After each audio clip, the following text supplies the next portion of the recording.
16 তারিখের কর্মসূচিতে আপনারা দেখেছেন, সমস্ত মিডিয়ায় এসেছে যে কি 15 তারিখ যে পুলিশ কোনো ভূমিকা পালন করেনি, সেই পুলিশকে দেখলাম আমরা হচ্ছে অতি তৎপর হতে।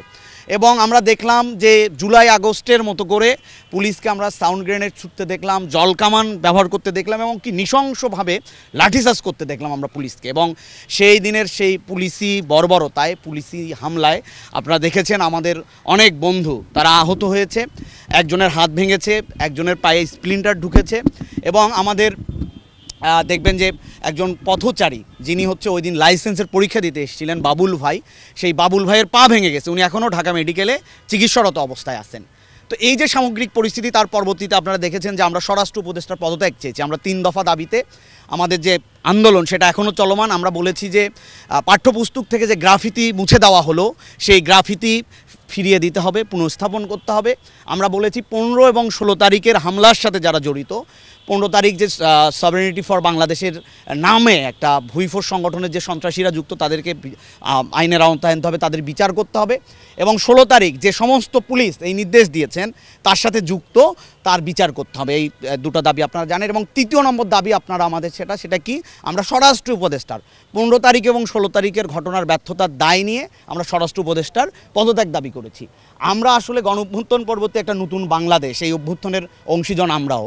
ফলে আমরা আজকে এখানে আপনারা দেখেছেন ডিএমপির কমিশনারের কাছে আমরা জানতে এসেছিলাম যে মানে তার গাফলতির জায়গাটা আসলে কি, মানে 16 তারিখ কেন পুলিশ অতি তৎপর হলো এবং 15 তারিখ কেন পুলিশ কোনো ভূমিকা নিতে পারলো না। যেদিন ভূমিকা নেওয়ার কথা ছিল, আমরা এই অভ্যুত্থানের শরিক। এখানে সরকার আপনারা দেখছেন একের পর ভ্যাট বাড়াচ্ছে, যে সমস্ত গণবিরোধী সিদ্ধান্ত তারা নিচ্ছে, সেটা সরকারকে আমরা কোনোভাবেই গণ-অভ্যুত্থানের পক্ষের বলতে পারছি না।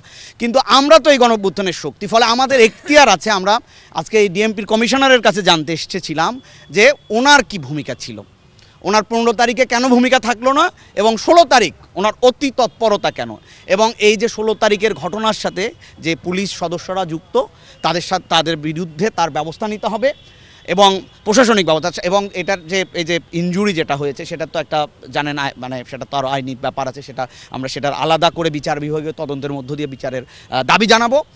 আর আমরা বলেছি যে আহতদের যে চিকিৎসার দায়ভার সেটা আমরা রাষ্ট্রকেই নিতে বলছি, এবং তার ধারাবাহিকতা এখানে বলেছি। ফলে আমাদের যে 3 দফার যে আন্দোলন, আদিবাসী সহ বিভিন্ন জাতিসত্তার যে তার আত্মস্বীকৃতির যে অধিকার, তার যে সাংবিধানিক স্বীকৃতির যে অধিকার, সেই দাবিতে আমাদের আন্দোলন চলমান থাকবে। আমরা স্বরাষ্ট্র উপদেষ্টার পদত্যাগ পুনর্বার ব্যক্ত করছি, কারণ উনি কোনো ধরনের নিরাপত্তা কাউকে দিতে পারেননি। এখানে মাজারপন্থীদের উপর হামলা হয়েছে, এখানে পাহাড়ের পরিস্থিতি আপনারা দেখেছেন। আপনারা ক্রমাগত দেশে সাধারণ একটা চুরি ছিনতাইয়ের মতো ঘটনাও এরা নিয়ন্ত্রণ করতে পারছে না। ফলে এই সমস্ত ঘটনার দায় নিয়ে এই যে বর্তমান যিনি স্বরাষ্ট্র উপদেষ্টা আছেন, তার পদত্যাগ করতে হবে।